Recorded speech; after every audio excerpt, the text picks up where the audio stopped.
Hello friends, स्वागत है आप सभी का इंडियन मेडिकल एकेडमी में। फ्रेंड्स, आज की वीडियो में हम पढ़ने वाले हैं रेप्लिकेशन ऑफ वायरस। तो रेप्लिकेशन का मतलब होता है अपनी कॉपी बनाना। जब वायरस किसी होस्ट सेल में एंटर करता है तो वो होस्ट सेल के अंदर जाकर के उसकी मशीनरी को यूज करता है और अपनी बहुत सी कॉपी बनाता है। जैसा कि हम पहले जानते हैं कि वायरस एक एसेलुलर है, मतलब कि वायरस कोई सेल नहीं, वायरस एक पार्टिकल है। तो वायरस के पास कोई भी सेल ऑर्गेनल्स नहीं होते हैं रेप्लिकेट करने के लिए, ग्रो करने के लिए।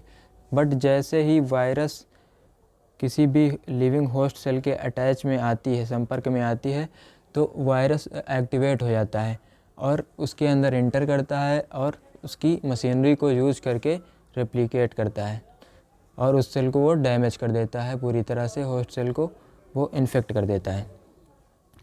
फ्रेंड्स, रेप्लिकेशन ऑफ वायरस अकर होता है मेनली 6 स्टेप में। 6 स्टेप में वायरस अपने आप को रेप्लिकेट करता है।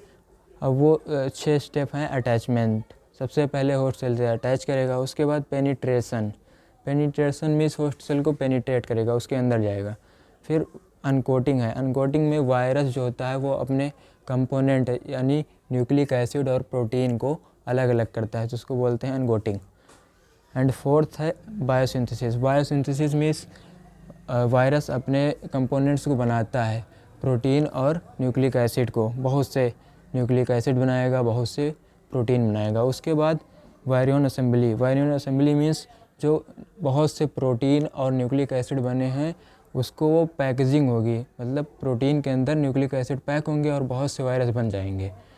अब फाइनली इसके बाद जब हमारे वायरस बन चुके हैं फुली, बहुत से वायरस एक सेल के अंदर, तो वो रिलीज़ होंगे, उस सेल से को रप्चर कर देंगे, फाड़ देंगे और वहाँ से रिलीज़ हो जाएंगे और आसपास के कांटेक्ट में जितने भी सेल हैं उनको इन्फेक्ट कर देंगे। तो इसके अब पढ़ते हैं हम सारे स्टेप डिटेल में थोड़ा। पहला है अटैचमेंट। तो अटैचमेंट किसी भी वायरल इन्फेक्शन का फर्स्ट स्टेप होता है। सबसे पहले जब वायरस किसी भी होस्ट सेल के को इन्फेक्ट करने के लिए आती है तो सबसे पहले वो उसके सरफेस पे अटैच होती है। वो अटैच कैसे होती है? जो हमारी होस्ट सेल होती है उसके सरफेस के ऊपर सर्टेन रिसेप्टर्स पाए जाते हैं और वायरस के सरफेस पे अटैचमेंट पाए जाते हैं। अब अटैचमेंट वायरस के रिसेप्टर से अटैच होकर के होस्ट सेल के एक अटैचमेंट बना लेती हैं, जिसको हम वायरस अटैचमेंट बोलते हैं।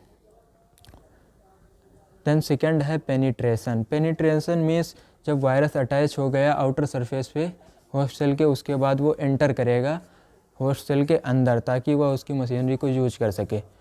अब जब एंटर करने के लिए इसमें दो हमारे मैकेनिज्म हैं। पहला है फाइगोसाइटोसिस, दूसरा है फ्यूजन।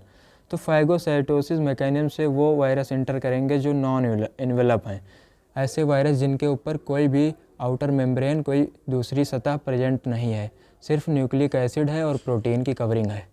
तो वो फैगोसाइटोसिस के थ्रू अंदर निगल लिए जाएंगे होस्ट सेल के द्वारा। दूसरा है फ्यूजन। फ्यूजन इन्वेलप वायरस के लिए होता है। फ्यूजन में जो आउटर कवरिंग होती है वायरस के ऊपर, जो कैप्सिड के ऊपर प्रेजेंट होती है आउटर कवरिंग, तो वो कवरिंग जो है वो आउटर सरफेस पे रह जाती है होस्ट सेल के, और वायरस का पार्टिकल जो हमारा न्यूक्लिक एसिड और प्रोटीन है वो अंदर आ जाता है। इसके बाद अनकोटिंग। जब वायरस हमारा एंटर कर गया होस्ट सेल के अंदर, तब उसके बाद अनकोटिंग होगी न्यूक्लिक एसिड और कैप्सिड या प्रोटीन की। अब न्यूक्लिक एसिड अलग हो जाएगा और कैप्सिड अलग हो जाएगा।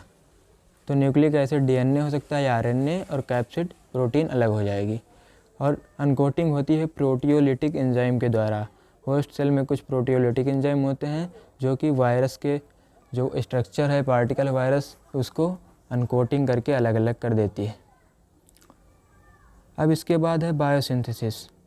फ्रेंड्स, अब जो हमारा न्यूक्लिक एसिड अलग हुआ था वह डीएनए भी हो सकता है और आरएनए भी हो सकता है। डीएनए के केस में वह न्यूक्लिक एसिड डीएनए हमारा रिलीज होगा न्यूक्लियस में। न्यूक्लियस में रिलीज होने के बाद वह डीएनए ट्रांसक्रिप्ट होकर के एमआरएनए बना लेगी। पहले ट्रांसक्रिप्शन होगा, आरएनए बना, फिर इसके बाद इसका ट्रांसलेशन होगा, फिर बनेगा अर्ली वायरल प्रोटीन्स। अब ये प्रोटीन फिर से न्यूक्लियस में भेज दी जाएंगी, जहाँ पर डीएनए के रूप में बहुत सी कॉपी बनेंगी डीएनए की। अब इसके बाद फिर से ट्रांसक्रिप्शन होगा, फिर आरएनए बनेगा, लेट आरएनए, उसके बाद ट्रांसलेशन फिर से होगा, फिर बनेंगी लेट प्रोटीन्स। तो हमारी प्रोटीन्स और आरएनए दोनों बन चुके हैं, डीएनए बन चुके हैं। अब ये फिर से न्यूक्लियस में चली जाएंगी, फिर से असेंबल होकर के ये फिर से डीएनए वायरस बना लेंगे। तो ये तो रहा डीएनए के केस में। अगर आरएनए है, न्यूक्लिक एसिड आरएनए है, तो आरएनए होस्ट सेल में जब अनकोट होगा उसके बाद वो जाएगा साइटोप्लाज्म में, जहाँ पर ये ट्रांसक्रिप्शन करके रेप्लिकेशन करके आरएनए की कॉपी बनाएगा। फिर उसके बाद आरएनए से ट्रांसलेशन कर के प्रोटीन बनाएगा, कैप्सिड प्रोटीन। तो हमारे दोनों कंपोनेंट बन चुके हैं, आरएनए और कैप्सिड, और डीएनए के केस में डीएनए और कैप्सिड बन चुके हैं। अब इसके बाद जो भी आरएनए की कॉपीज या डीएनए की कॉपीज और प्रोटीन बने हैं वो फिर से एक दूसरे से कंबाइन होंगी। वायरस में क्या होता है, वायरस में एक प्रोटीन की कवरिंग होती है, उसके अंदर न्यूक्लिक एसिड होता है। तो जो प्रोटीन ये हमारी बाहर वाली है और जो हमारा न्यूक्लिक एसिड है, अब न्यूक्लिक एसिड प्रोटीन के अंदर पैक होगा, तो वायरियन असेंबली को हम पैकिंग भी बोलते हैं। इसमें न्यूक्लिक एसिड पैक किया जाता है प्रोटीन के द्वारा। डीएनए और वायरल प्रोटीन डीएनए के केस में होंगी, डीएनए वायरस के, तो डीएनए वायरस बनेगा। और आरएनए कॉपीज और वायरल प्रोटीन कैप्सिड के अंदर पैक होंगी तो बनेगा हमारा आरएनए वायरस। तो हमारे कंप्लीट वायरस बनने के बाद छठा जो हमारा स्टेप है लास्ट, रिलीज। जब हमारे सेल के अंदर बहुत से वायरस बन जाते हैं, वायरस एक्टिव होते हैं और वो रेप्लिकेट करते ही रहते हैं, तो इससे हमारे सेल के अंदर बहुत सा स्पेस नहीं बचता है, जिसके कारण वो सेल हमारी रप्चर हो जाती है। किसी सेल के अंदर कोई वायरस रेप्लिकेट कर रहा है, अपनी कॉपी बनाएगा, तो कभी तो इसके अंदर स्पेस नहीं बचेगा और ये रप्चर हो जाएगी। रप्चर होने के बाद ये वायरस रिलीज होंगे और उसके आसपास की जितनी भी सेल्स होंगी उनको भी इन्फेक्ट कर देगा, और धीरे धीरे हमारे सेल डैमेज होगा, टिश्यू डैमेज होगा, ऑर्गन डैमेज होगा। इस तरह वायरस बहुत सारा इन्फेक्शन करती हैं और पीपल की डेथ भी हो सकती है उस ऑर्गेनिज्म की। सो फ्रेंड्स, ये रहा रेप्लिकेशन ऑफ वायरस। अगर वीडियो हेल्पफुल लगे तो वीडियो को लाइक करें, चैनल को सब्सक्राइब करें। मिलते हैं नेक्स्ट वीडियो में, तब तक के लिए bye bye, take care, thank you.